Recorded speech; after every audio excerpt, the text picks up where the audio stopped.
Five, four, three, two, one. Aloha, Ulukoa. Thank you so much, man. Thank you so much for this conversation. We just did a little bit of a pre-convo, which was already super interesting. Um, so for the people that are tuning in, what I wanted to talk to you about, and then we'll just go off to the races, is a little bit of background. What was a couple of weeks ago? A couple of months ago, we had this conversation, Pacific Zoom chats, which we do like almost every other week, kind of thing, just to touch base.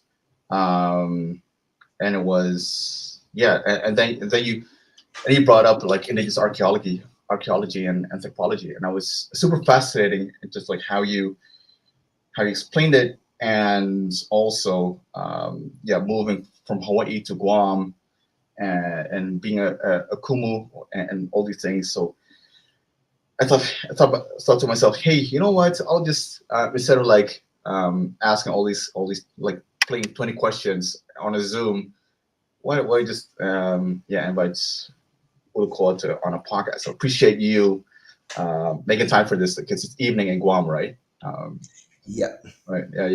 Yeah. So making it on a Saturday. So like we all know, Saturday evening, that's when it happens. You know.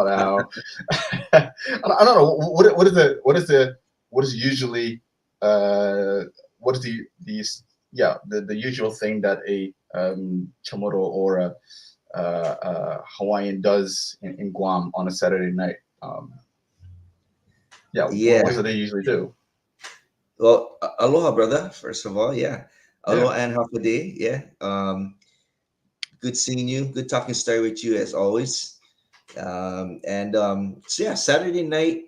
So I should say the island is really small, so there's Mm. always something to do on every single night of the week. There's a number of places I can imagine where people are gathering and enjoying a beer, or just having a meal and talking story. And but it is good, that can burn you out really quick. And I just was at my I was at a birthday party last night, so this is really nice to just be at home right now. Okay. Yeah. All right. All good. All good. No, it's I'm always when was it? When I was at least when I was in Hawaii on a Saturday evening. Like the usual places were pretty fun.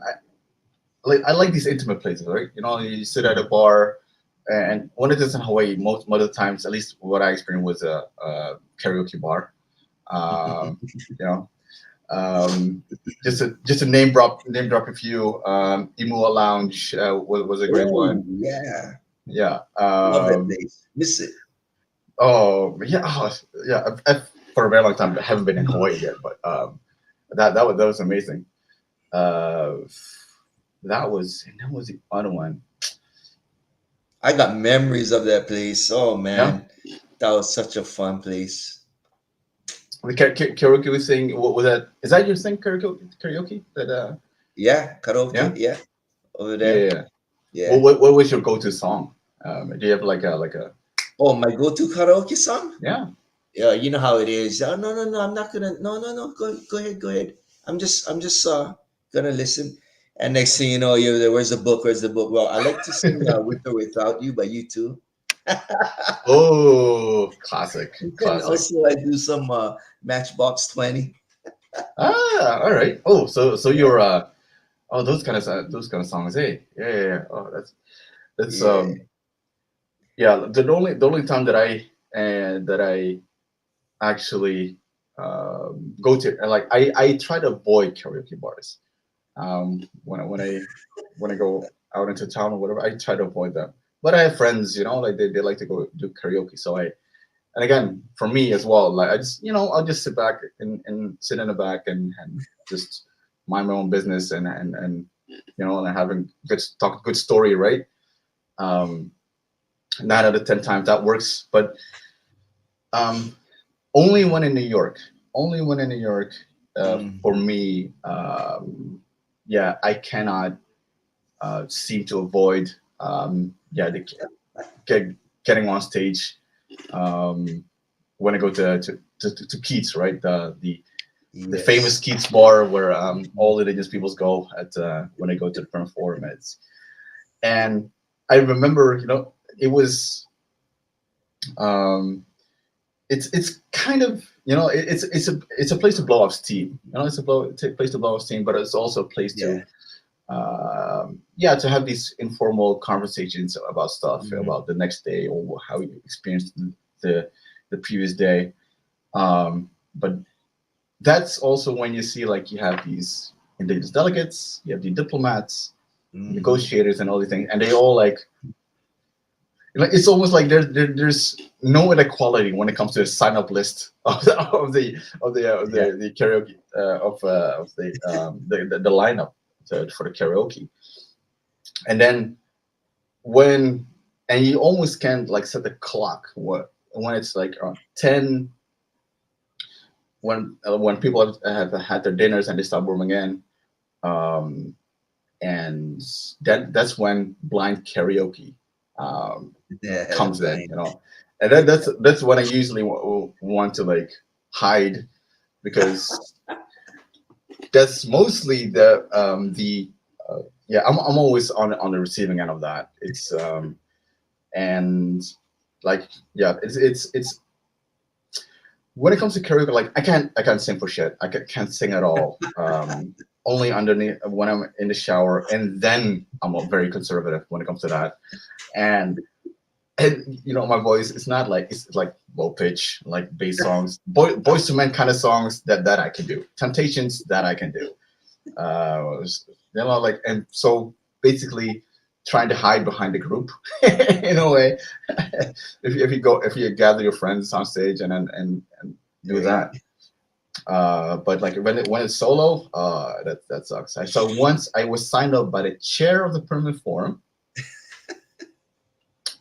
So that's when I found out afterwards. I didn't know that was on the list, but all of a sudden, like, they said, "All right, Ghazali, come on up, Ghazali." And I'm just having a conversation, right? I don't know, talk about rights or human rights violations or whatever, something serious. And then all of a sudden, like, "Ghazali, come on up, Ghazali." Like, did you just say Ghazali? And everyone's like looking at me like, yeah, come on, let's go. So like you get this whole, and I always sit in the back, so you had this like these 30 seconds, 90 seconds of for me it's shame, like, all right, yeah. So everyone looking at you, all right, so this is that upstart, this is Ghazali, all right, let's see what you got, man. Let's see what you got. And then all these indigenous people, they're like, yeah, let's go. All thinking that I'm like the stereotype Pacific guy that has one, rhythm, a natural born talent for rhythm, and second, is an amazing singer. I'm neither of those. So I walk up on stage, and still I didn't know like what song I was going to sing, and so Sean, that guy, he's been there for ages, not that bald guy. He's been there for ages. Yeah. Amazing guy. So Sean hands me the microphone. All right, yeah, man, you ready? So, yeah, as ready as I can be. Like, take one for the team is what I thought. Like, how bad can it be? Like, what is it? U2, Beyonce, or whatever, or I'll make do. And then only when they start, like, they showed on the screen, like the song, the artist and the song that the one that signed you up for. That's only when I realized what song I was going to sing. I was like, and that's nowhere near my comfort zone. That's way outside of my comfort zone. Falsetto. Yeah, but it was, and so when the moment that you see it, other people see it as well, because like you see that screen, but behind there's a big screen as well that shows, so that other people can sing with you. Right. And so everybody started laughing, and I'm like, yeah, this is going to be a burden. Like it's going to be a bonfire, because it was ABBA Dancing Queen, and that is as high as shit. That's treated, that it pitches unnaturally high for me. Like, I had to stand on my toes. I had to stand on my toes to be able to get to at least to attempt to get to that note, to that pitch, and people were like, there was the one ringer that came in, and I'll never forget that. That one ringer came in. She looked at me. It was like, what the hell is going on? And I'm like, yeah. And so at this point, I'm past the shame point. Like, you know what? I'm here for a while. Let me just like read out what's on the screen, and like, yeah, just go with it, right? And I think Sean, like, he actually lowered the volume of my microphone just to help me out a little bit. And then she came in, this ringer came in, and it was like, give me the microphone. Like, yeah, sure, please go ahead. Phew. Yeah, and then the microphone went up, and she took it to town. But yeah, so sorry, this is like a Vietnam flashback for me when it comes to when it comes to karaoke. And so did you do the backup dance, the ABBA whatever disco background? Oh no. Like I said, no natural talent for rhythm at all. So what I did was, what did I do? You pretend to sing, because she had the microphone, right? So the only thing that I did was just move my mouth, like just read out the words, Yeah. and then shrugging my shoulders a little bit, so acting like it was actually like really doing my best, And it was she had the microphone, and then she had like somewhere in the middle, so like I could, as in like, let's both sing this song, but no, it was so yeah, it was like yeah, it's. I did that, and not the disco dancing moves. Yeah, no yeah. way. Like that's. Oh man, I hope somebody videotape that one, bro. Yes, there would. Yeah, because here's the thing. Because it's blind karaoke, and so everything, like the thing is, everyone signed up. So people that don't know what blind karaoke is like when somebody else signs you up and you don't know what that is. You don't know what song you're gonna sing. And you don't know who signed you up. So, so until that point, until they signed me up, everyone was singing into the comfort zone. Bob Marley. I could do Bob Marley. No problem. No problem. Like that would be no problem for me. Because it's not singing. It's just like like just in the groove kind of thing. Yeah. And people were singing that Elvis. And it was all good.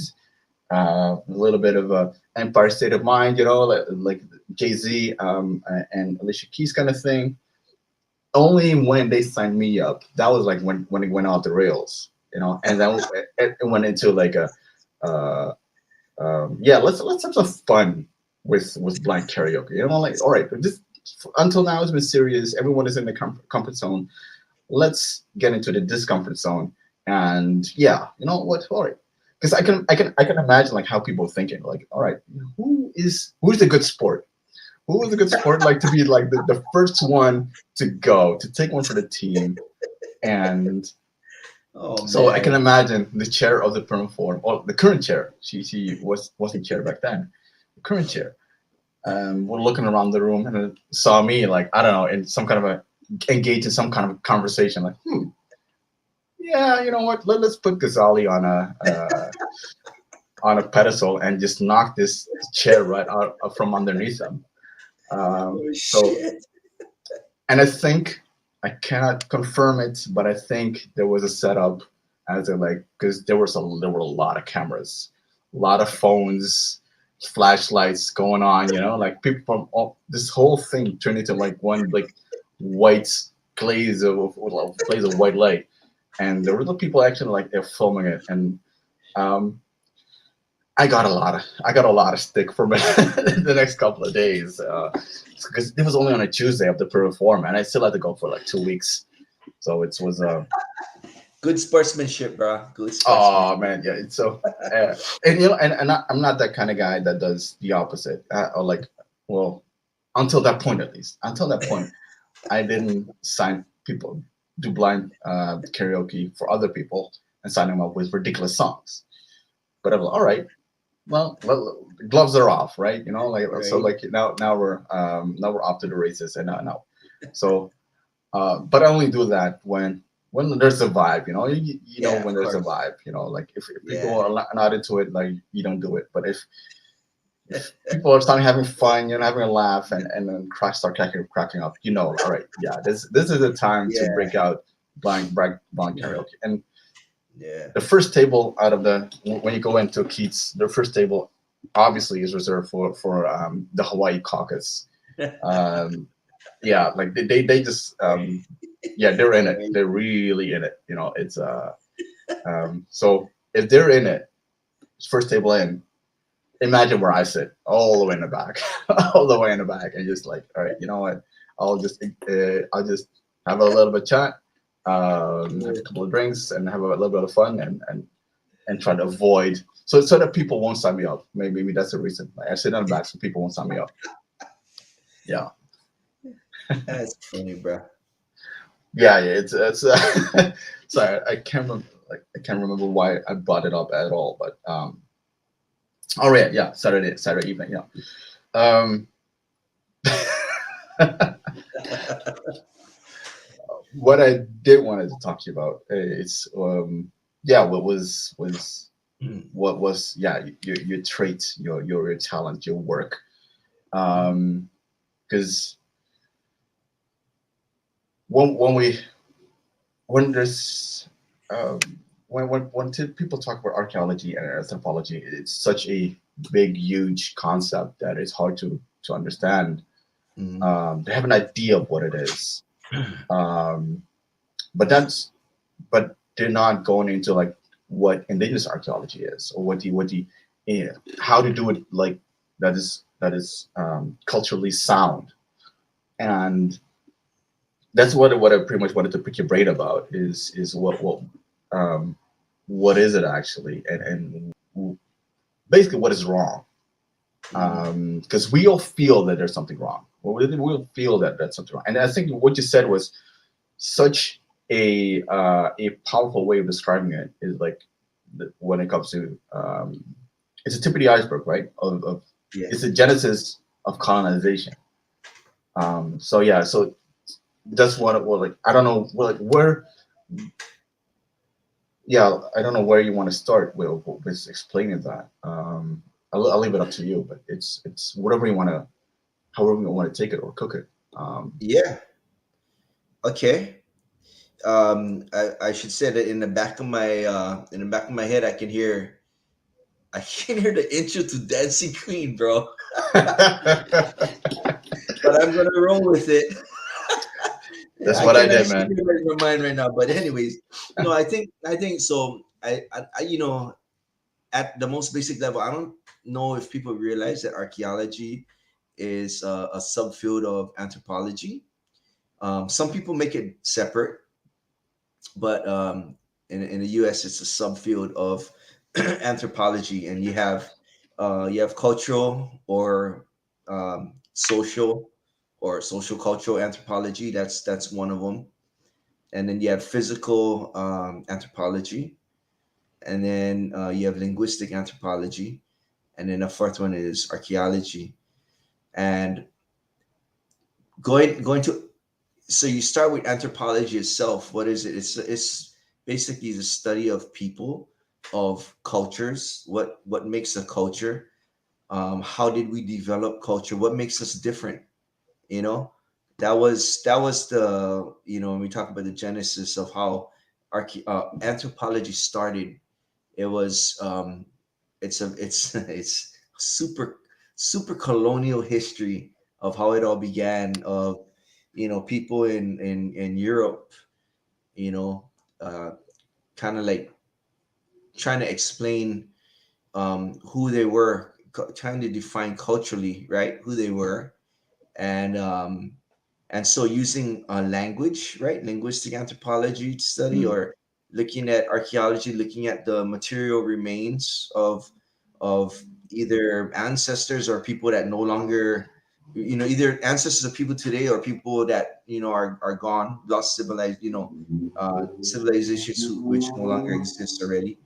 um, and then you have the physical anthropology is looking more at um, biological differences, and we're talking about skeletons, but also going back to the very first, you got Homo sapiens, Homo erectus, Synjanthropus, Cro-Magnon, all of that, and going down that avenue to explain mankind, right, humankind.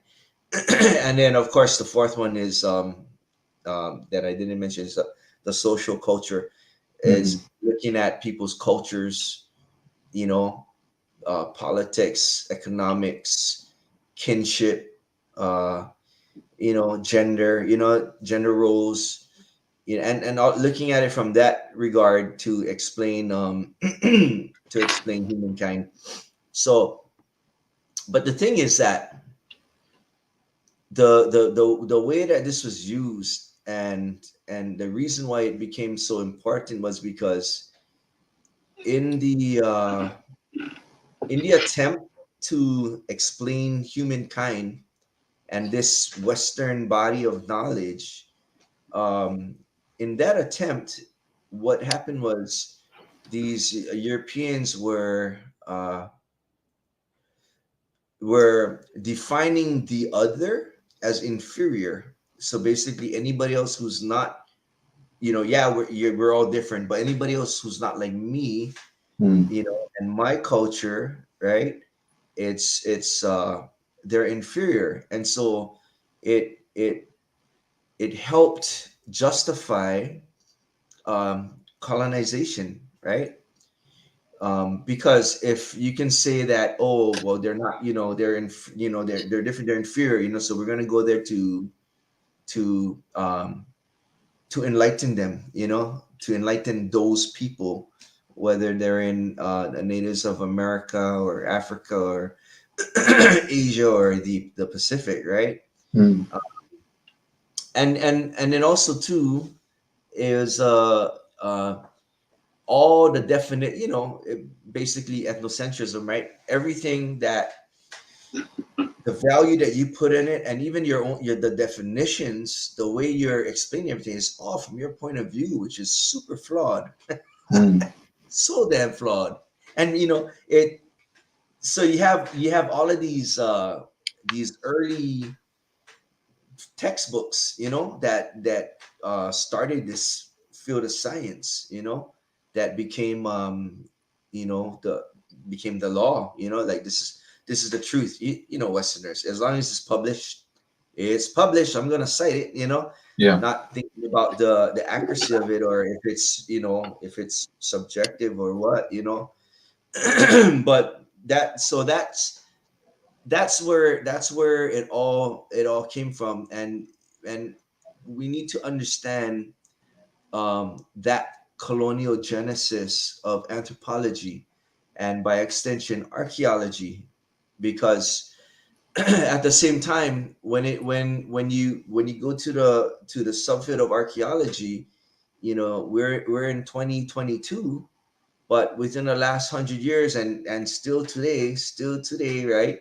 You're using all of these definitions and determinations of what makes a site significant or not, what makes it worth preserving or not, according to this doctrine, this whatever textbook, and the reasoning that's been developed through colonial thinking through the years, right? So how do you push back against that? Because that your justification for destroying the site, um, a lot of times it's, that's not the way the natives see it. It's not the way, that site deserves to be spared. But we don't have a textbook explaining it from our perspective, because this is a colonial a field of study. So I guess when you look at it, when you call it indigenous anthropology, indigenous archaeology, it's doing a 180, and and explaining the significance, the values, the and making determinations from an indigenous frame of mind, Mhm. from the native point of view. So yeah, I guess in a nutshell, that's pretty much it. And how did you um, decide actually that anthropology or archaeology is the path that you wanted to veer into? Is that something that um, came from childhood, or were there any signs in your childhood that you can point towards, like, yeah, this is where I Yeah, want to go? that's a good question. So no, I wasn't. I really was not. An, I really was not intending to have an academic to go down an academic path. Mm, I really wasn't. Like, people that know me really well, I was kolohe.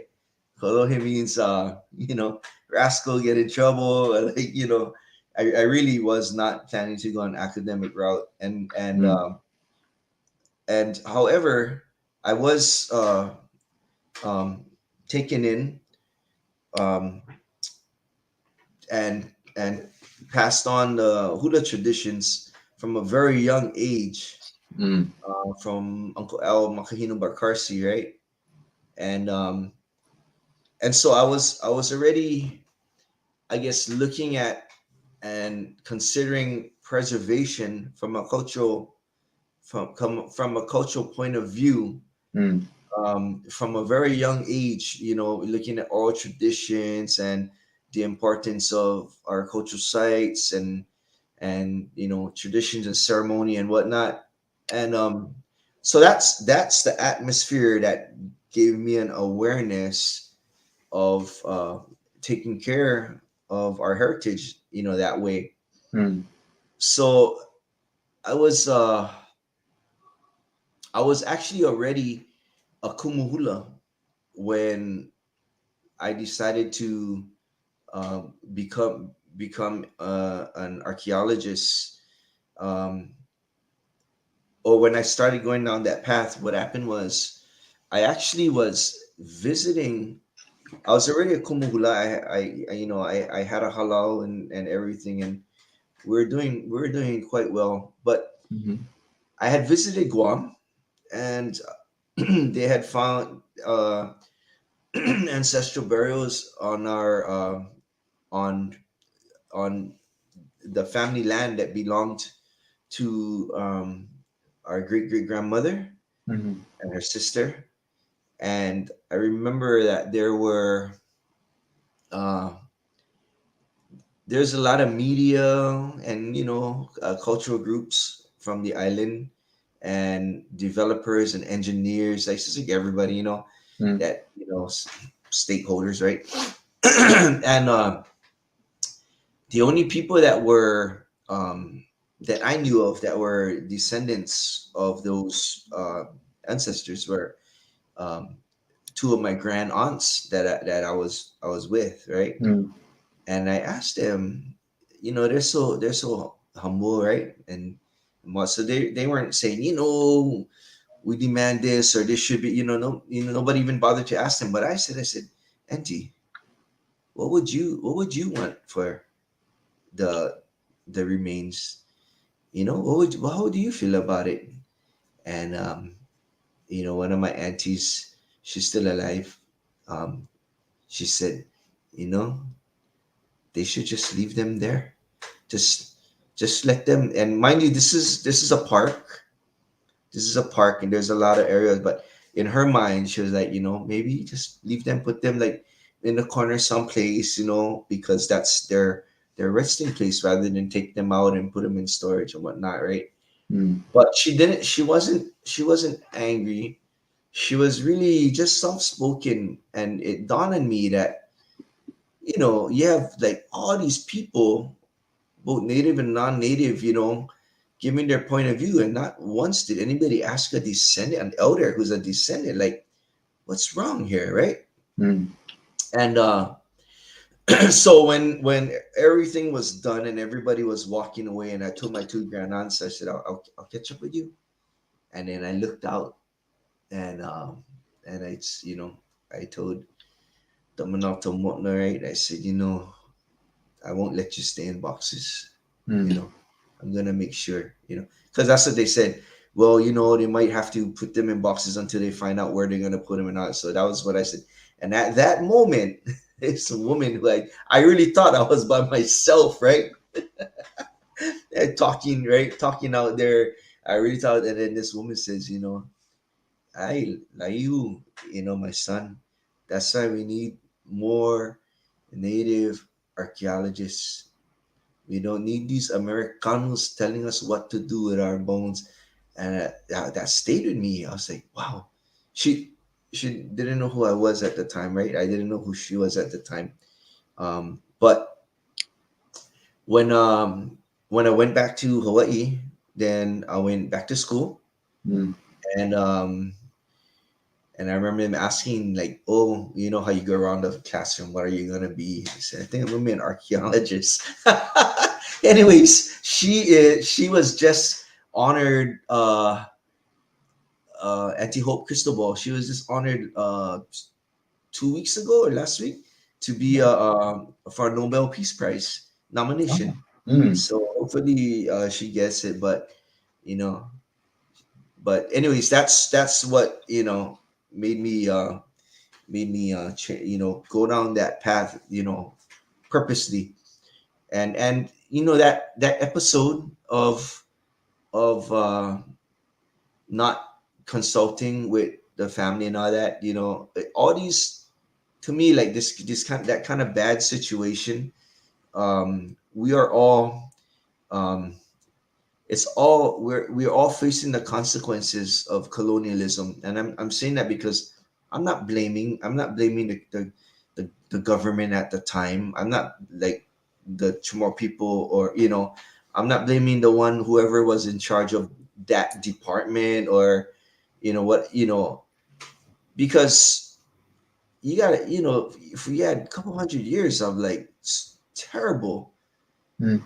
terrible social injustice of what you're allowed to do and what you're not allowed to do. Like right off the bat, you're not allowed to jump in your canoes and go beyond the reef. Like what the hell? You know what I mean? Mm. Uh, but I always need to like let people know about that when let other people know here in Guam. When we look at things, that what why are they doing that way? I say, it's a sad thing, but it's what your grandparents were already like drilled to go this way and don't question it. Mm. That's how severe it was. So so now we turning it around, but you got to have that understanding that that's why things are backward. We're all at different stages all over the Pacific, you Mm. know, of making things right. And that's why it's good, something like the permanent forum, because we can get together and we can see, okay, how did you approach that struggle? What worked for you? What didn't work for you? And we help Mm. each other, besides the solidarity of knowing that we're supporting each other, but we also learn from each other, right? So that's a good thing. Now you bring up when you're talking about permanent forum, when you went to it. Um, yeah, we all, and when it comes to anthropology, we are also super invested in that when you go into the permanent forum, anthropology and archaeology, and yeah, and how do you go to New York, then yeah, what did you do actually to connect with others in that field? That's yeah. So the first time that I went, it actually was 2012, Mm. right? With our Hawaiian delegation, right? With Kelly folks, right? Mhm. Yeah. Kamehaku, Kahiki, and them, right? And yeah, I was already working as an archaeologist. I was I just it was just a couple of years I was working as an archaeologist, and but I was still going to school because I was with the Center for Pacific Island Studies. Mm. But going to the forum, that was my first time, and I didn't really know um, how everything worked up there. But when I went there, wow, it was just awesome. I was just blown away. It was so good to be indigenous, brother. You know, Mm. just to be in that environment. You know, and because sometimes we forget that we're not the only ones. Because we have real struggles. We have real struggles. In Hawaii. You know, and then I go to Guam as like, you know, real struggles there. And then you go to the permanent forum, it's like, hey, all of our native peoples have you know been through this. We're all trying to make things good again, and so to see there's just some the mana there is really is strong, but yet it's beautiful Mm. that globally, we're all there. There's that understanding, and then you have the nation states that they're allowed to have a speaker. It's like it's really interesting how you know how it's set up Mm. to allow for their voice as well. Okay, which okay, it's good to go back and forth and see, but in the end, what was history. History tells you what was right and what was wrong. You know what I mean? Mhm. So, but it was just interesting. So, my main thing that I did was that year was I did my intervention was on climate change, and this you spoke with Sis Catherine the other week. Mhm. She's so awesome that hearing her speak even back then, and others, really really inspiring from way back then. Um, but also at the same time, I made a lot of good good connections there. That as a kumuhula, it allowed our halal to do trips outside of the government and politics and all that, Mhm. do cultural exchanges, so where we ended up meeting with people's our indigenous relatives all over. Pretty much we've been doing it like every year except when COVID came. Mhm. And it was all due to the networks out of the UNPFII, Mm. whether we're going to Hokkaido or we're going to Sami country up in Kautokeino, right? Taiwan, of course, Mm. and Australia, just all over. It's so that's been beautiful to as when we go and we share song and dance and share our stories Mm. and share you know uh share where we are at in the struggle of our peoples and finding solutions, right? Mm. And it's good for my guys to know as they're learning our Hawaiian traditions, song and dance and all that. It's good for them to know that this it's we have relatives around the world who are also um, you know are also in the same going through the same going through what we're going through. Yeah. So yeah. Um, can I kind of pause you a little bit? Because for people that don't know, can you please explain uh, what a halau is and what a kumuhula is? Oh yeah, yeah, yeah. So the halal, what halal is, it is literally it's a big traditional house where cultural knowledge was shared, right?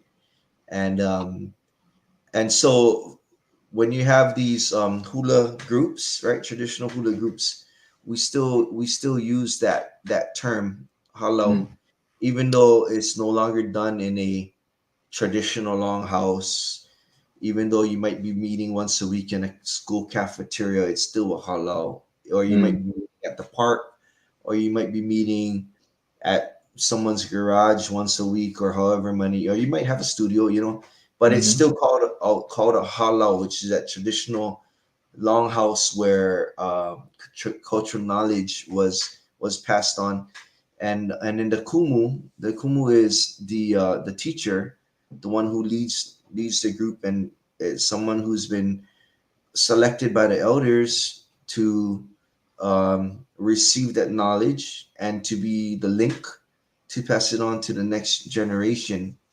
And the interesting thing about a halal is, from it's very indigenous. When you think about it, where you know it's an honor. You need to be you need to be invited and accepted. Mm. Well, maybe nowadays not invited. Now there's a lot of little bit changes here and there. But when you juxtapose it from on the western side is like, you know my child has a right to be in school. Education is a right, which Mhm.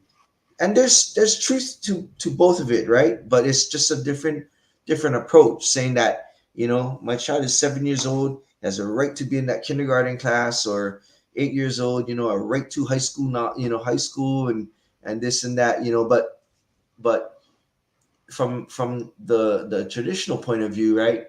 It's like, okay, you have somebody with the knowledge, and you don't have a right to that knowledge. You need to cultivate a relationship, Mm. maybe that person is gonna pass it on to you, and then you really cherish that knowledge. Or in some cases, right, it's the kumu, or the teacher of whatever art or skill it is, even if it's within the family or a neighbor saying, oh, let me teach that one. Sometimes they don't even say, let me teach that one. They just start spending time, and you come around and you start learning how to make the net, right? You start learning, and then you learn more, and then then you going fishing with that. Then you start learning all of these traditions, right? So the halal is just like an institution of that sort that's Mm. really really developed. It is really developed for the sake of um, um, more than just song and dance, but basically it's Hawaiian song and dance, and all the different cultural aspects that go with it. All the different, there's a lot more to it than just a song and a dance. But Mm. that's yeah. So that's the halal, and that's the kumu, and then the kumu that is a unbroken line of knowledge to the generations. Yeah. How so how did you sorry, that's a better question is how did you experience your process from being a hula practitioner towards becoming a kumu hula? Is it a long process? Um, I cannot generalize and say Mm. it, because I don't know what other people's experiences were. I know there are various experiences, but for me, I know that I wasn't thinking I was gonna be I wasn't even thinking about it. When I was a Mm. kid, of course, right? I wasn't that never even crossed my mind. I just learned, and I was dedicated. And I need to credit my and I told my halal this my students now, to credit their family. I need to credit my mom and dad, my papa, my grandma, because they're the ones that are, you know they're supporting you. They're not complaining. Where are you? It's Saturday. Friday night. Like, it was to the point where, like, oh, oh yeah, he's at halal, right? Like, they know I'm trained. Like, and looking back, it's like I owe them a lot Mm. for not giving me a hard, not that it would have crossed their mind to give me a hard time, but it's just, we kind of, for sometimes we might overlook that. Mm. And so I tell the my students now, make sure you always thank your family members, Mhm. because you're giving up your time to train and be with the halal, once a week, or if we got to do this, it's an extra thing, you got to be away, and but yeah, so it was just a matter of just being dedicated, and as you grow, you just learn more and more. You realize, that there's so much more. Like my students are all adults, unless they're kids that they're getting hard time, getting in trouble, in school or something. Then I'll accept them to kind of give them, hopefully give them direction and keep them on a good path, right? Mm. But all adults, the reason why, because from a young, if you're very young, you're just mimicking, right? And then when you get a little bit older, then you can learn, if I'm going to talk about a chant, then you can learn that, what the story is, and why, the dance or the chant, right? And then you get older, then you can start learning, like, the double meaning, if there's, layers of meaning, but it's not until, like, you really get older that you can really grasp things and go deep. Mm. So I tend to, I mean, it's good when people start young, because that's how you spark the interest and get the fire going. It's good for kids to be around you, right, ceremony, and just to know, right, there, these are things, these are the ways to do things, right, and then wait Mm. for them to grow. But, like, so we have halal that, many that offer that opening.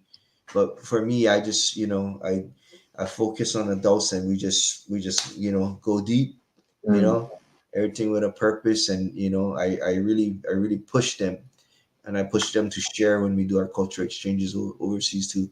But yeah, I guess my kumu, when the time came, he decided that it was time to pass it on.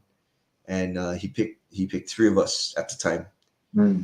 And he said, I'm not gonna be here forever, so go. And he said, go talk it over. Don't tell me now. Go talk it over with your your parents, them, and your family, and go, get their blessing, which is what we all did. And we Mhm. came back and said, my family said, yeah. Then we started process of becoming a kumu, and extra things, learning extra things. But that's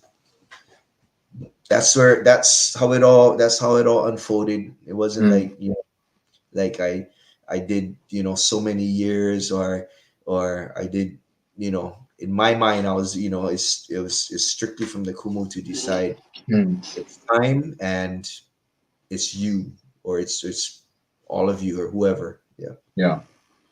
It's interesting how you describe it, as most people would. And I think this is where the whole where everyone gets it wrong. Listening to you is that people like to um, call it, like, translate halal to, like, plain school, and people like to also, like, to plainly translate kumu to, like, teacher, but it goes beyond that, way well beyond that. And it's I think that is there's something that we yeah that I think that there's a lot of grounds that need to be covered and, like, to be re-educated when it comes to um, that a lot of these cultural aspects of our cultures, doesn't matter if you're in Hawaii, New Zealand, Bangladesh, or whatever it is, but you would do not do any justice to the institution of halal by calling it a school, as it goes more than that. It goes deeper than that. Then, um, and I think that's also probably, yeah, and that's the yeah, that's how I also think about archaeology, anthropology. Like it goes, Yeah, definitely. it goes much, no pun intended, but it goes deep, much deeper than that. You know, Yeah, yeah, yeah, uh, it's yeah, it's one of these things that still um, um, so Catherine told me to change things from the negative into positive iteration. You know, yeah, so in what fascinates me, and it's not in a fascinating as in like wow this is awesome, but more like all right this is interesting. How can this be flipped? How can this mm, be mm, re-educated? How can we educate people so that they do know what a halal actually means and what it like actually entails and what a kumu is and what the process is. And it's not just like, hey, let me go to kumu school and let me get a yeah, certificate and that's it. No, no, no. yeah, Or let me be a teacher to the group that I just gathered yeah. and have them call me kumu. Great. And I think that is, I'm not saying that's. I can imagine that is that's happening. Yeah, that That has happened. yeah, is it yeah? Yeah, I think it's super like you connected that really well to our introduction of anthropology and archaeology, and Mm, because you know when somebody asks, you try to look for the closest word in general, like halal, okay, school, kumu, teacher, but yeah, it's so much more than that. But it kind of like it goes to the point of what we're saying of how do you have somebody from Europe explain your culture in their field of anthropology mm, when they're using this word school for halal. How can they even, going back at the time of contact, or even now, right, for many people, how can they even explain it, define things, from our point of view and our perspective, mm, if their worldview is this way. It's just yeah. it's just different, and then you multiply that against by everything else in the culture they defined and put a hierarchy to, or value system to it, or not, right? And then and that's what you have of, a century or two of that kind of outside thinking superimposed Mm, within the land, of that, yeah. the foreigner imposing it on your land, in your Mm. education system, in the government um, laws and regulations, right? So that's you really hit it on the head, dude. Yeah. Mm. So Mm. so you moved from Hawaii to Guam, um, which is for a lot of people that don't know, which is quite far away. So like people might want to break out Google Maps and they just look at it. Um, but keep in my mind like the auntie, that her story. Um, what did you like?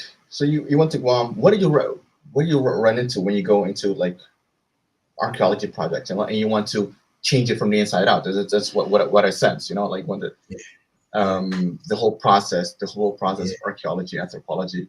Um, yeah, say it as a Western concept. yeah, yeah, dude. What do you run into?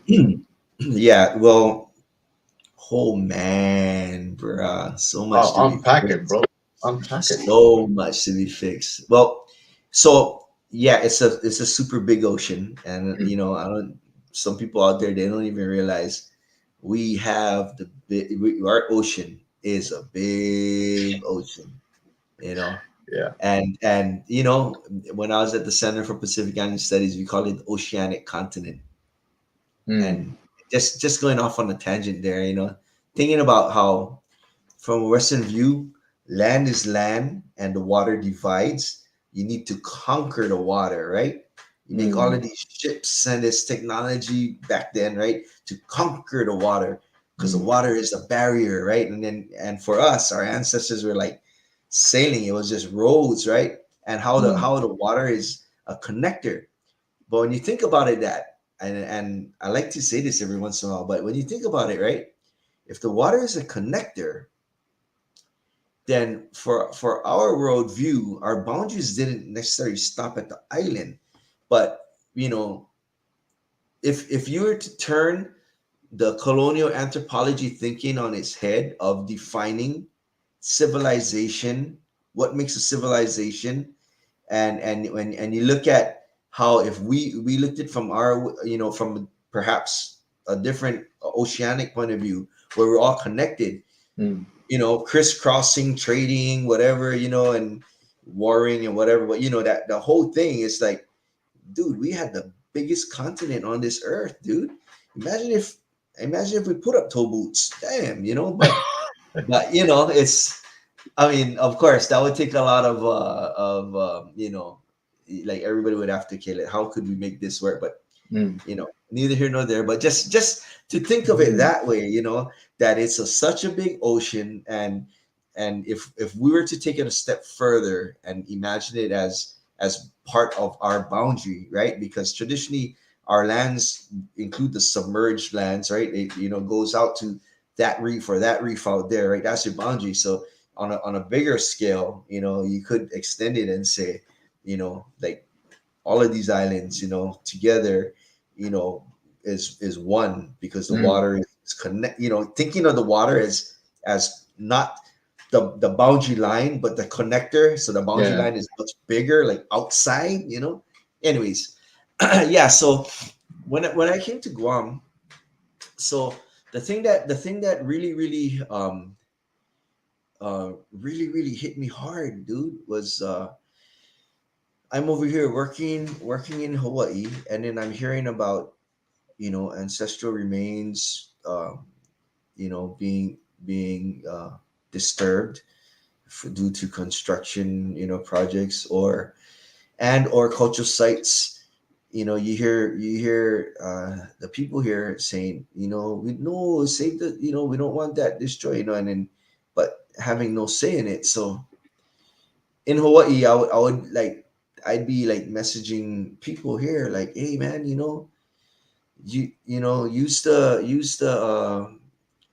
the significance of a traditional cultural landscape or traditional cultural property. Hey man, go bring that up to the permanent farm on indigenous.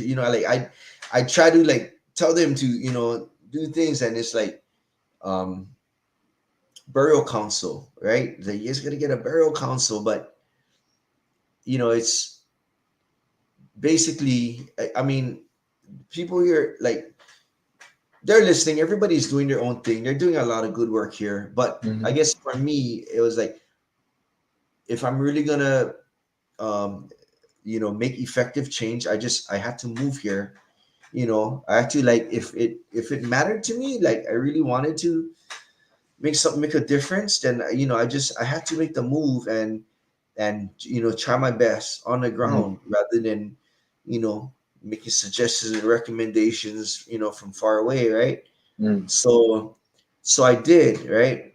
And I think the biggest problem is, again, the people here in the Marianas not knowing um what how things are allowed to be done elsewhere under the American flag, right? I Mm. mean, if we're gonna really try and make comparisons, we got to see, well, okay, but it's the law. The federal law is gonna trump whatever we want. Well, yeah, okay, well, Mhm. federal law in New Mexico, they're allowed to do this. In Hawaii, they're allowed to do this. Elsewhere, if you have ancestral remains that are disturbed, and you look for the descendants, da da da da da da, right? Mhm. But how can our people here in Guam, how can you expect them to know what's being done elsewhere, right? Mm. So it was good for me to come and say, like, no, this is the way. This is how we look for descendants, and this is how we bring them to the table to consult and this and that. So that in itself has been an important thing. But I gotta say something also, brother. You know, from 1899, after the Spanish-American War, 1898 actually, when the U.S. Um, defeated Spain, right, Mm. and in the process took Guam and gave the rest of the islands to Germany, right? And then now they divided, this just like Samoa, right? No Yeah. regard for what the natives, just irritates me. But from 1898 December already in 1899 until World War II, yeah, basically Guam, one of the Mariana Islands that was separated from the rest, became one big. It was U.S. Naval Base Guam or something. The entire island was designated a military base, Mm. and that's important because the naval commander was the king. Mm. Imagine that shit, dude. I mean, I've done my my military years. Things are really really strict in military. Mm. Can you imagine that? Can you imagine your entire everything you do anywhere on your island? It's according to the naval commander, like they actually had um, Marines or naval say whatever. They'd go around the villages and you know tell you your grass is too high, or they treat your kids in the school without asking your permission. Like it's like so colonial thinking. Like I know better.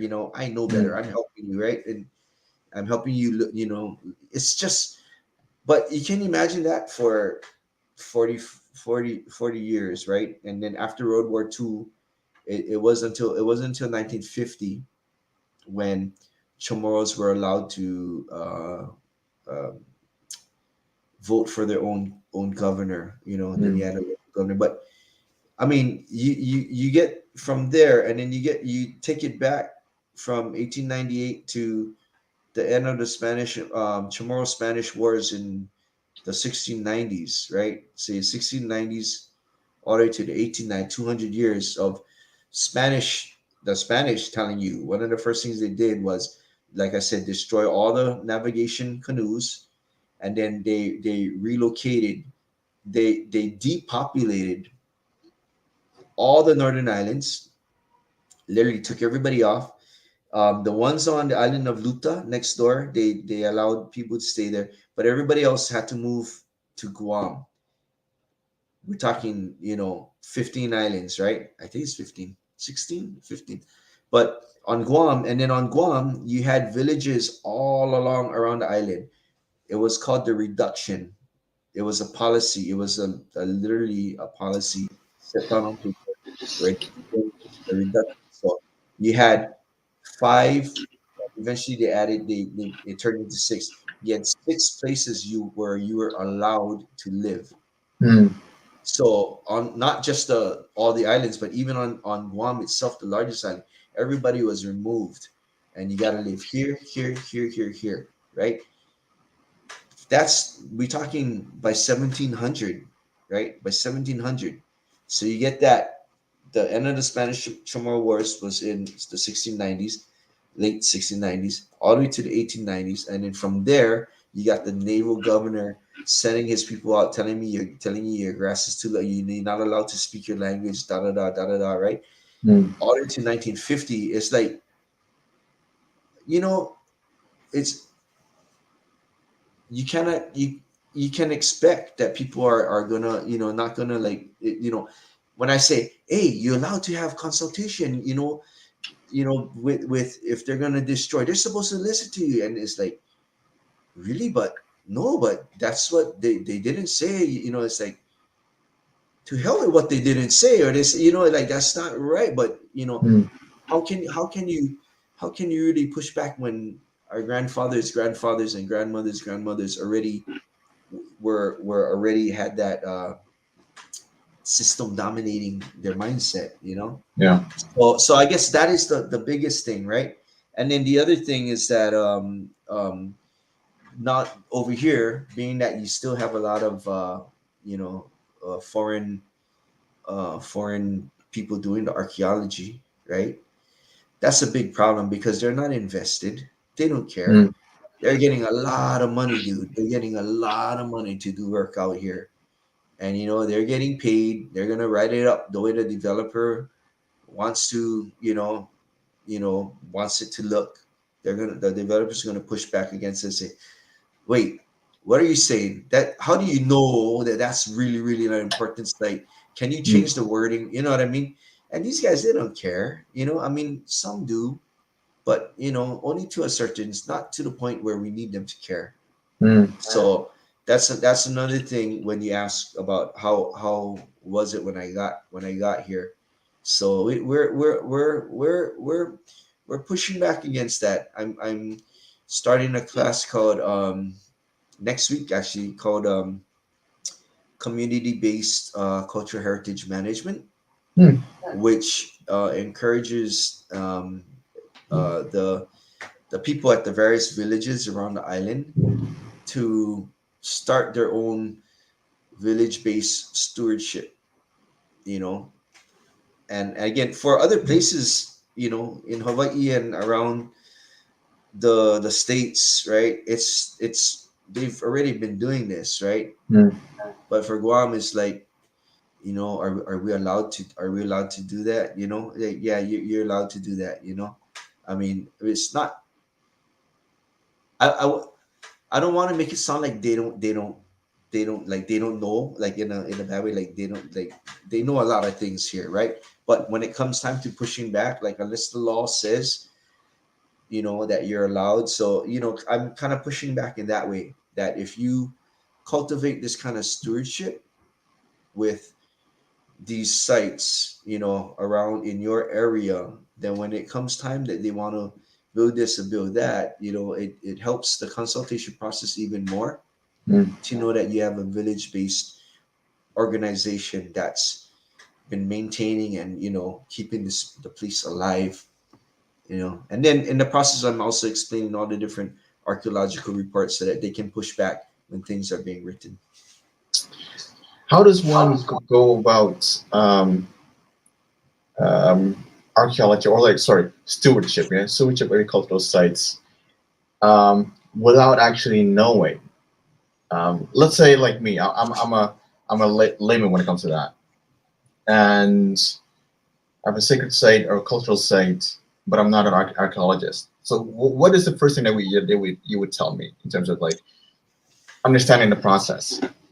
The first thing I would tell you is that being an archaeologist is not even at the top of the what's required. you know if when it comes to stewardship, it's um are you of that place, you know Mm. and if not, do you have permission? Do you have the blessing of the people of that place? So even if even if you are Chamorro, or even if you are Hawaiian, but you're from this valley and you want to take care of that site in the other valley or whatever, it's like you need to ask them, you Mm. know so that would be the first thing, which is why I'm telling the people in the class to look for what's in your village, right?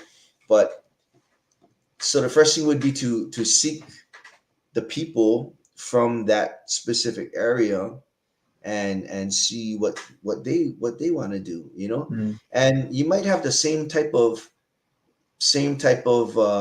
site, whether it's a fish pond, whether it's a old agricultural site, or whether it's a ancient house site, or if Mm. it's a burial or whatever.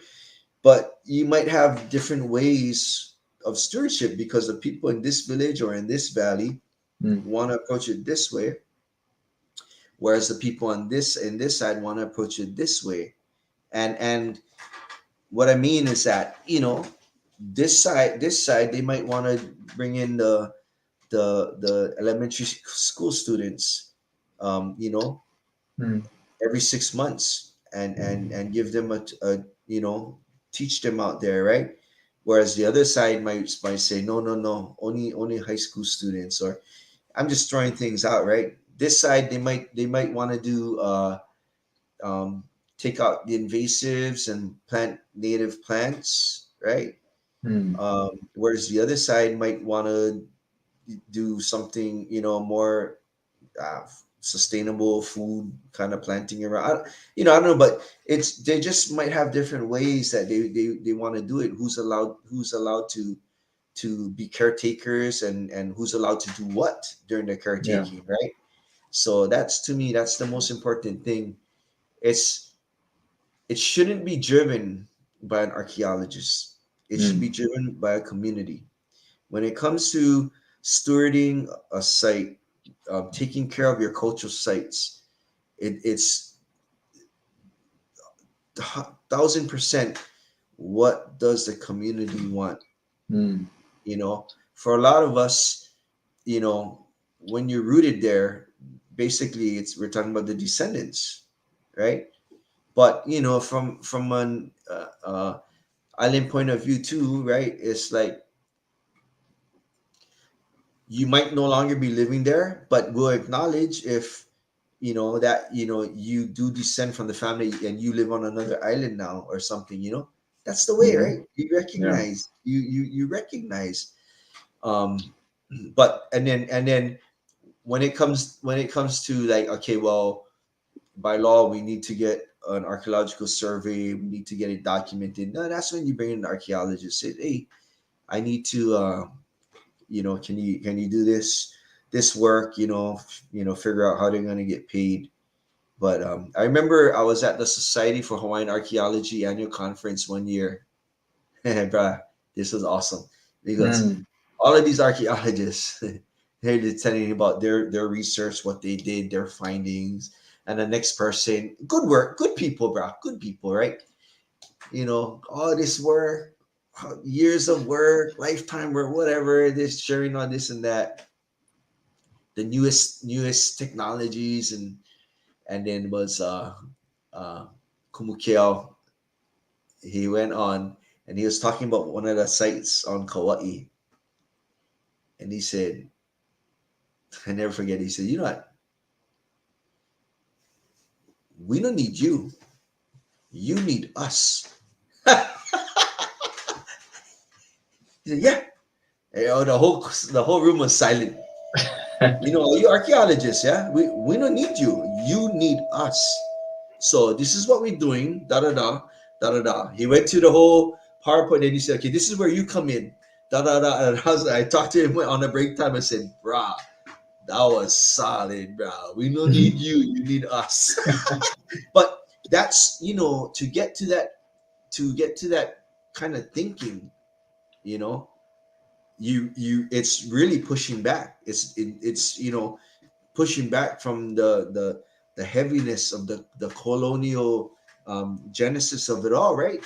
So like here in Guam, that's basically what I'm telling my people here. Like, we don't, the archaeologists shouldn't be the ones telling you what to do.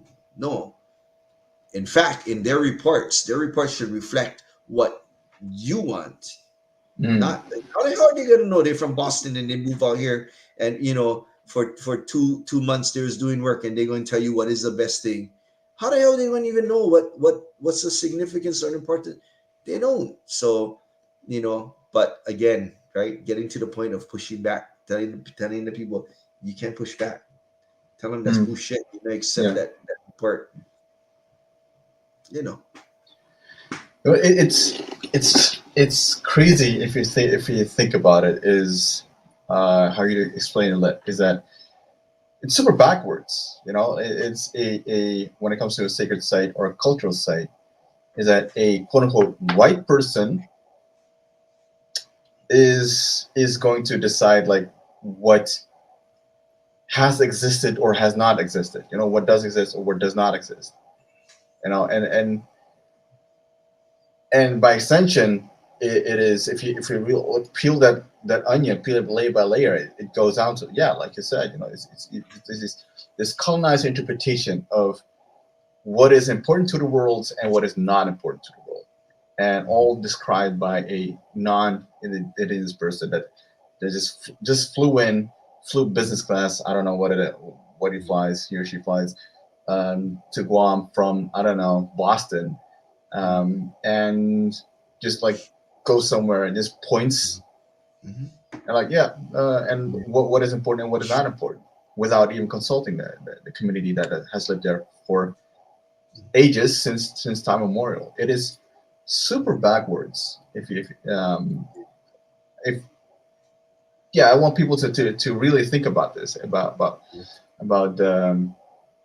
how um, unethical it actually is. How currently the landscape of the process of archaeology and anthropology is right now. Uh, Yeah. so you already alluded to it. So how does one then properly do it? Like, because you only told me what is the first thing. You only told me like what is the first thing that should be done. But like, it's um, what are the biggest problems actually that you face, that you um, have a solution for, or have an idea about? Yeah. Well, so so before answering that, I got to Mm, say that there are some good, non-native people that mm, care, right? And just like the UNPFI, right? It's like they shouldn't be the ones lead. They need to defer, of course, right? But there are good people, in the field that care. Some of them, they have given a lifetime of work, and they do care. mm, And then at the same time, just because someone is native of the place, not necessarily like, there's a possibility you're gonna get people out there that don't care, right?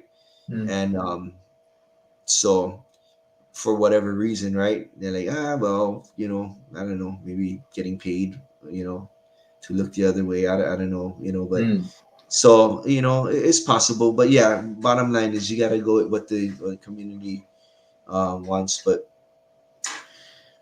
so in the case of the burial council, we're slowly getting around to it. It's been a lot of talking to various key people, um, some politicians, some not, you know, some cultural practitioners, some not, some in the right different government agencies, of how a burial council um, would look like, mm, how it would work, um, what, just everything about it. It's just kind of like, and it takes time. It's like saying, here's a plan.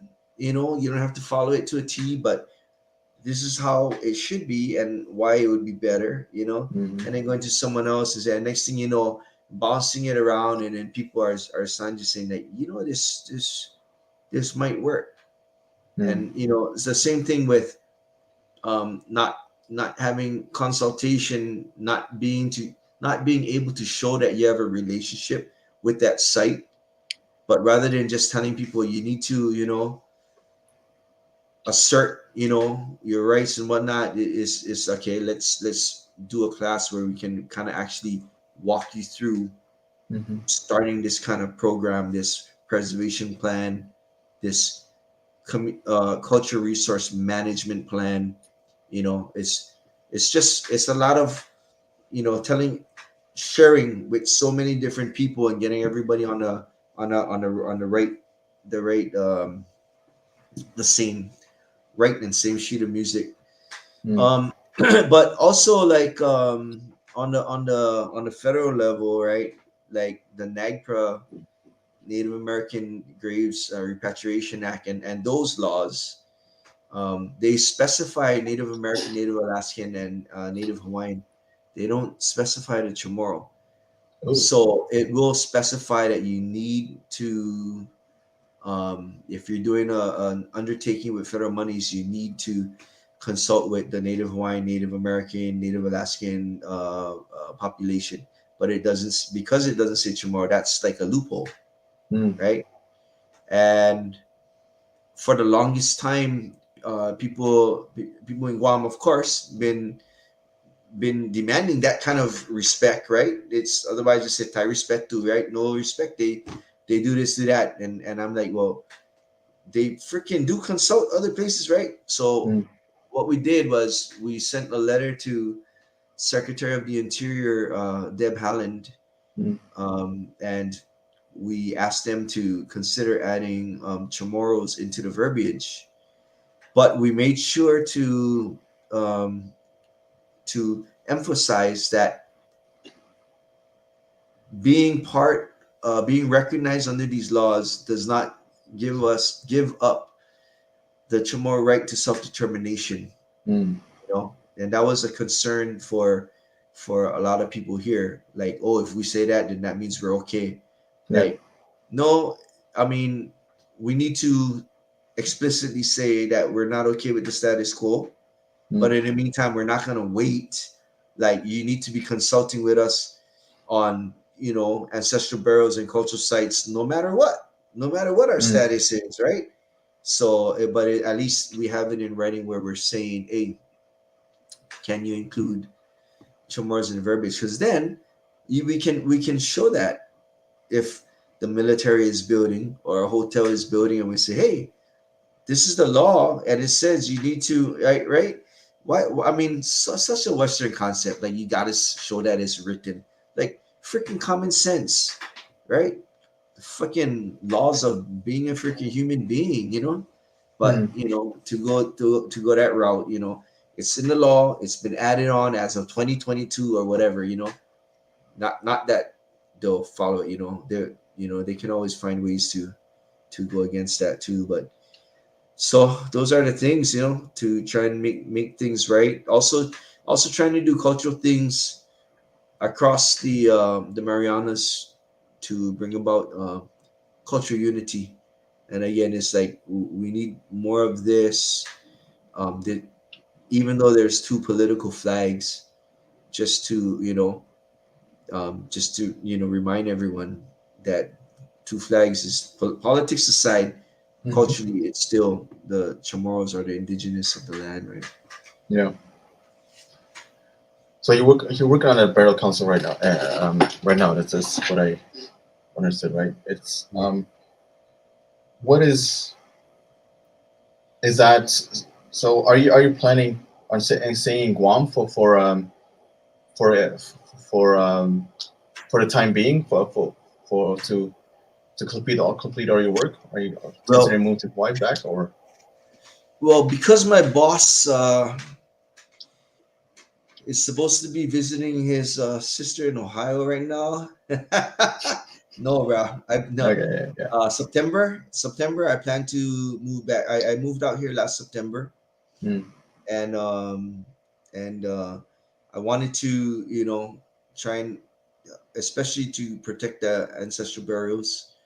It's like this burial council is getting on track, and I intend to move back in September. I mean, if it has to be extended, maybe up, mm-hmm. up till December. Yeah. But I miss home a lot. I miss home a lot. There are a lot of things that I'm still active with doing back home. You know, on this on the cultural in the cultural arena. There's a lot of good stuff happening, and I'm still very, very engaged and invested and active, back in Hawaii. Mm, So it's, like I said, I had to come out here and do this. I felt in my right, in my inside, right, like I had to come out here and put my best foot forward and try. And then yeah, I'm gonna go back home, and hopefully I can live there, and then I can visit over here. mm, That'd be ideal. But I gotta go back to the home sense. yeah. And being a kumu is that so you still have a group in Hawaii or is it in Guam? Yeah, Uh, I still have my halal back home. I talk with them every week, and when I go home, like the most recent, I went home in January, and we brought our offering to Kapukaki, which is the Red Hill. Mhm. You Oh familiar yeah. with Yep. the water that was polluted?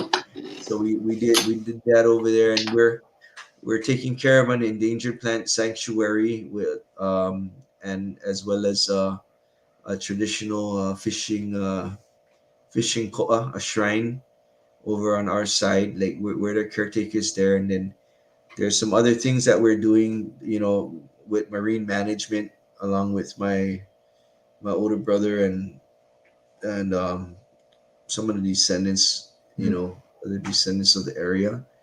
And then there's some work with our Huamakaikina declaration.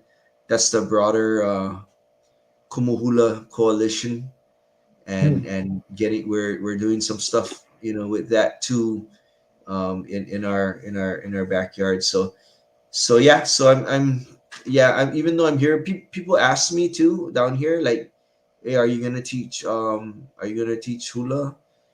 And I said, I would love to, but I would rather encourage the anybody down here to join the Chamorro groups. I don't want Hmm. to I don't want to take away, from that. Although I could, I could very well teach. I would love Yeah. to teach, but yeah. You talked about that decoration.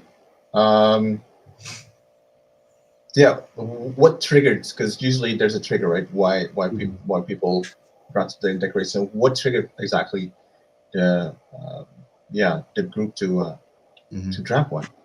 Yeah, so thanks to this is mostly Maui Kumu, but actually Kumu Mehana, I think she's from Oahu, but it was actually back in COVID Mm. where the Kumu Mehana and other Mehana Okala Hain and others wanted to put out an announcement saying that the Kumuhula, all are asking the public to try to follow the COVID, as a way of showing aloha, Mm. aloha for others, follow the 6 feet distance, the mask, and we know it's hard, but and even especially for halalas that they need to come together to practice, right? But it was like, okay, we'll we're saying, well, they said that they're gonna uh publicly say that we're not gonna have halal because of this. It's the right thing to do for COVID, blah blah blah, right? Mhm. um but then from there they started getting these virtual talks and all that, and then that evolved as within 2 years that it was no longer just about COVID, but like the question came up about what are some other issues for the hula practitioner community, and the Mm. biggest thing was talking about what something you mentioned earlier, which was the wrongful appropriation Mm. of hula by those who may be teaching, or calling themselves kumu or not calling themselves kumu, but like not having that lineal acknowledgement Mm. to teaching. Um, and then so that's where we got together.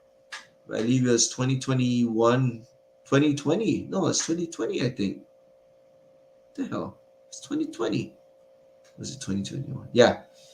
But we it was like an intense, like 3 days, meeting, and it was Mm. really really really well put with different lines, different lineages of kumula, like all getting together and discussing what is the best way to do this respectfully. Mm. And then the outcome was this Huamakahikina declaration, which um, states, um, what the background of hula, and then um, who who's allowed to teach or who's allowed to be called a kumu, Mm. and then but also um, recognizing that kumu hula, are are they're very learned, learned people with credentials equal to that of someone with a degree in a university. That's Mm. like a huge thing. And so the declaration is saying that if you're going to be asking Kumuhula to do this or do that in the community, you need to, pay them as such as you're paying a professor from the university, because it's not just a hobby, kind of thing, for dance and all that. It's a lifetime of learning.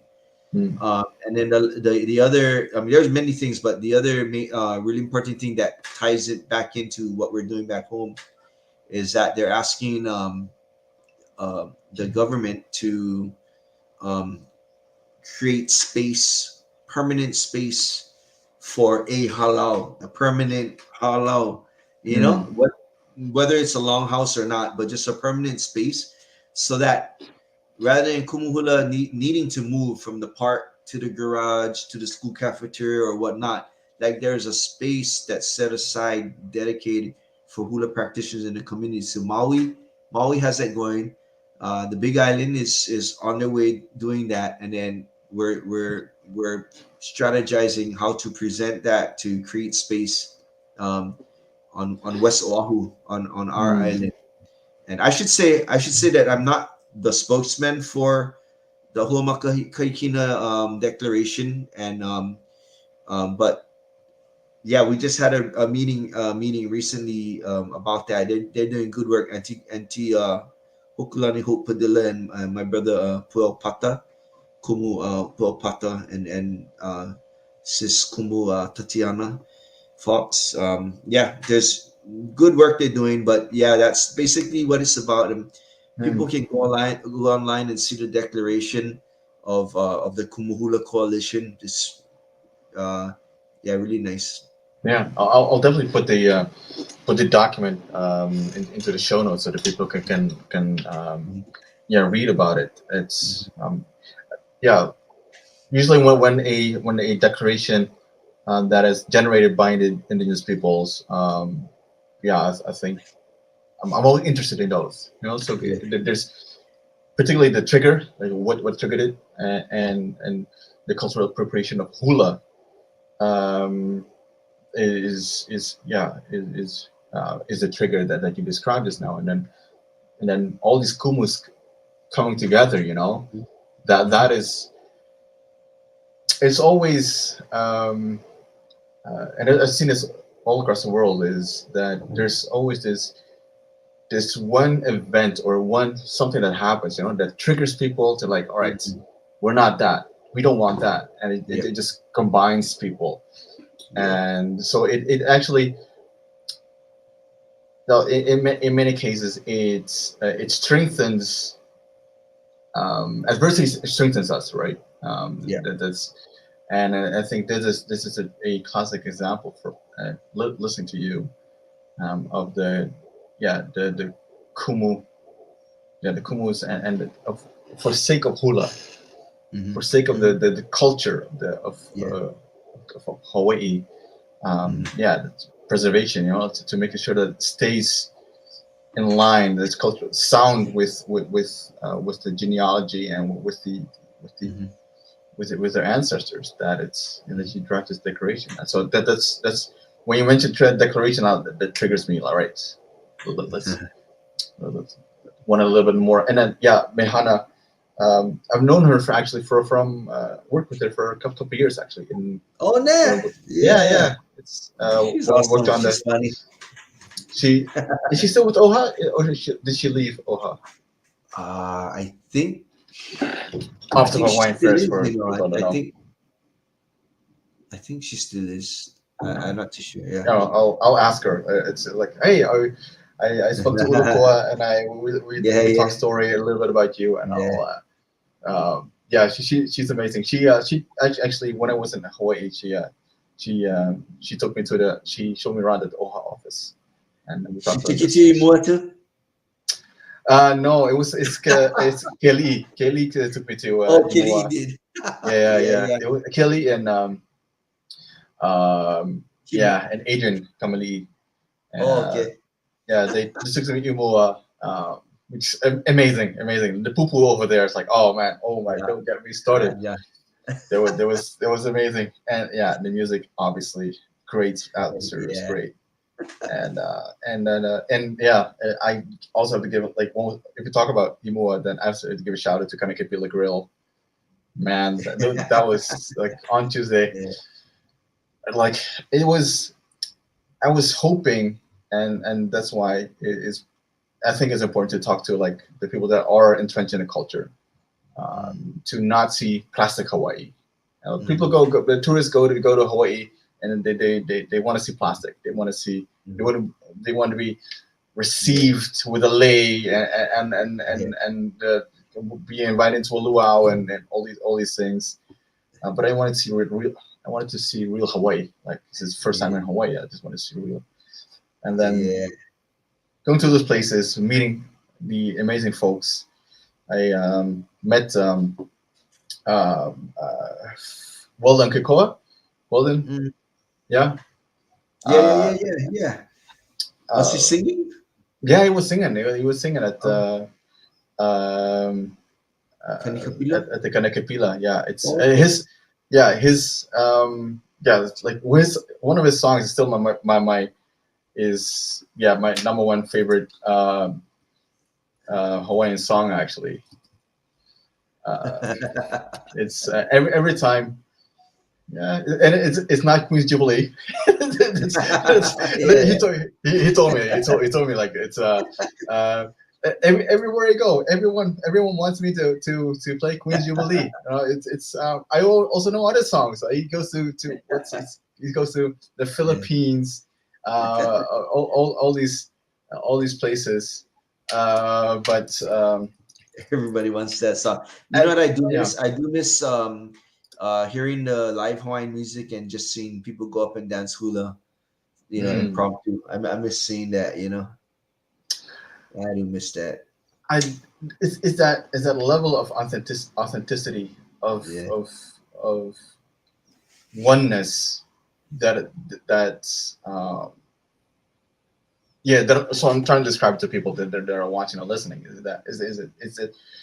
is someone plays a Hawaiian song, if it's Weldon or somebody else, and then just an auntie gets up and does the hula, and then other people get up as well. It's the manifestation of culture is that that Yeah. that oneness. It is that manao, the feeling of Yeah. this is us. That's what I mean with not plastic. That's Yeah. the real feeling of like that. This is who I am, and I totally Being get that. moved. Yeah, Being you're moved. Just moved. being moved to get up and dance. Yeah. It's like ancestors are like pulling you out of your chair, and they're like, all right, just be you. And I just like aunties that are there's it's so endearing, like seeing all these aunties and uncles and all that when they go to those places. And it's and for people that it's Kamakani, my favorite song from Walden, Oh, okay, Kamakani. okay. It's my favorite Hawaiian song. I play it once in a while actually to reminisce to the times I was in Hawaii, and hopefully get to go back there soon as well. Yeah, yeah. Yeah. Uh, I, Ulukoa, I know you don't have a lot of time, but I really appreciate you just making time to talk story. Um, yeah, unpack a little bit about the archaeology, anthropology, and yeah, that course. I really hope that that people are that you get to teach a lot of people Mm, yeah. about culturally based. What was community based cultural management? That's what you said, right? Yeah. It's, yeah. Cultural heritage management. Yeah. Mm. Yeah. Yeah, I'm really excited, bro. I'm like super excited for that class. I mean, that class also, we do have um some some active advocates. Mm. We have them. They're all in that class, and so like they've been doing work for years. They've been doing good work. Um, one of the government officials is taking the class, and so it's good because it puts them in a spot to be able to push back on whatever archaeological report. They can look at it and say, wait, this part right here, rather than just, I don't know what to do with this report, but read it, right? So going through the components and all of that, of what makes the report and what work had to go into that. So understanding that work, but at the same time, these people who are very passionate about their sides of the islands and been doing good work for years, now they're gonna have an added tool of having engagement and stewardship, like intense stewardship, planned, thought out stewardship for the sake of adding to their ammunition of having their village development go a certain way or not, because they're doing this there, so I know it's I feel really, really good about it. And we say cultural heritage because when you say cultural site, you're talking about like a physical site, but when you say heritage, it's tangible and intangible. So along with going with what we talked about earlier of a site in this valley as opposed to that valley, for this valley, they might want to invite, medicine gatherers, and that's going to be part of their stewardship that, once a year, they're going to have a workshop on how to gather medicine, how to prepare medicine, So, that kind of intangible things that's included as part of your stewardship.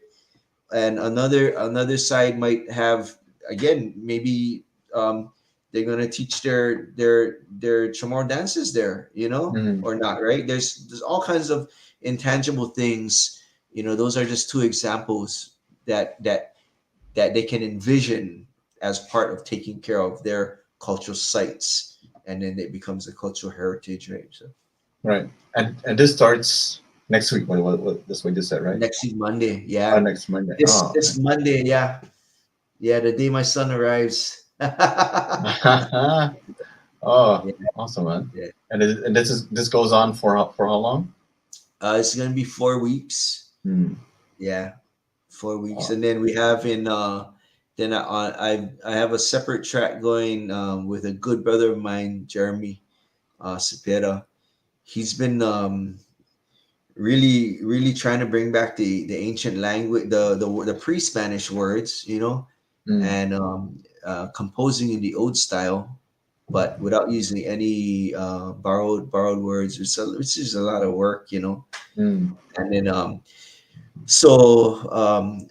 he's created some chants for unity, and we'll be going to the Northern Marianas. We'll be teaching these chants to the teachers, there, both in the education system, but also the traditional teachers outside, as well as going around Guam, so that in the future, when we all get together, for whatever, then, we have these unifying chants across the Marianas, and that will be a step in the right, one of many steps, right, in the right direction. Right. Oh man, it's that's it, me. I wish I could be there, man. It's to dude, you come down here, let me know, man. Or if you go back to Hawaii, I'll meet you over there. Just tell me either one. We'll meet up. Oh yeah, definitely. Or because you went. Oh, hold on. You went to Hokkaido as well. Yeah, Hokkaido. Man, you went all over the place. How did you meet the Ainu as well? Is that you? Yeah, we met with the Ainu. We were with the big community. Ainu community is Obihiro. And then they had a Icharpa ceremony for their ancestors, and they asked us to be a part of it, and it was really nice. It was really nice being with them, with all the different Hawaiian groups that go up there, because of the big back and forth with Japan and Hawaii. Yeah. But the elders, the aunties over there, they were tearing. They said, you're the first ones to come and do a culture exchange with us, and we had a really, really nice time. And I remember I remember on the last day we went to Shiroe. Shiroe is like a Ainu village, like a recreation village where Okay. they show all their Ainu, how it is all over, right? Mm-hmm. So we're doing our stuff over there, and then at break time, I got the message that they want to do a collaboration. Nanako-san wants to do collaboration. Uh, Hawaiian dance, Ainu dance. I was like, you know me, I'm the visitor, you're the host. I'm gonna accommodate whatever. Mm. I say okay, and then I just say okay, and then okay, how do they want to do? They want to do Hawaiian words with Ainu dance, or Ainu words with Hawaiian dance, or Mm. like, or how, they say okay, I'll come back. A lot of our culture exchanges, sometimes we need translators, right?